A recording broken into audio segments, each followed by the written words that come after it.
So guys, কয়দিন আগে একটা ফ্রেন্ডের বার্থডে ছিল এবং বার্থডে গিয়ে কি কি মজা করলাম সব কিছু তোমাদের খুলে বলি। আজকে ছিল একটা ফ্রেন্ডের বার্থডে এবং এই বার্থডেতে আমাদের সব ফ্রেন্ডদেরকে বলেছিল এবং বার্থডেটা সেলিব্রেশন করে বললো আমাদের প্রাণপুর শহর করিমপুর মেঘনাপাড়া। আসলে আমাদের বাড়ির আশেপাশে বেস্ট লোকেশন কাছে বলতে গেলে আমাদের মেঘনাপাড়া। বার্থডে সেলিব্রেশনটা আজকে এখানে করবো, তাই তারপরে আমরা সব ফ্রেন্ড গুলো মিলিয়ে একসাথে চলে গেলাম। এখানকার রাতের ভিউটা বেশ সুন্দর, এই সুন্দরের মাঝে এমন এমন সুন্দর সুন্দর ঘটনা ঘটে তোমাদের কি বলবো। যাই হোক, বাদ দাও, ওদের কথা কান দিলে আমাদের একদমই হবে না। আর আমরা বাইরে থেকে সব কেক টেক নিয়ে চলে এসেছিলাম। এখানে এসে জাস্ট বক্সটা ওপেন করে কেকটা বের করে রেডি করে, আর এদিকে খুশি দিয়ে বন্ধুর মজা দেখো। যাই হোক, আর বেশি দেরি না করে চলো কেকটা কাটা যায়। তারপরে দিকে কেকের পুরো মোমবাতি লাগিয়ে একটা ফ্রেন্ড আমাদের আগুনটা জ্বালিয়ে দিল। চলো এবার হচ্ছে কেক কাটা পালা।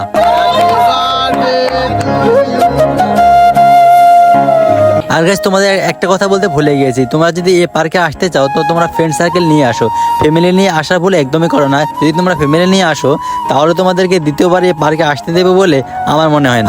আমি কি বলতে চেয়েছি তোমরা নিশ্চয়ই বুঝতে পেরেছো। তো ব্লগটা এই পর্যন্তই। চ্যানেলটা নতুন হয়ে থাকলে সাবস্ক্রাইব করে দিও। বাই।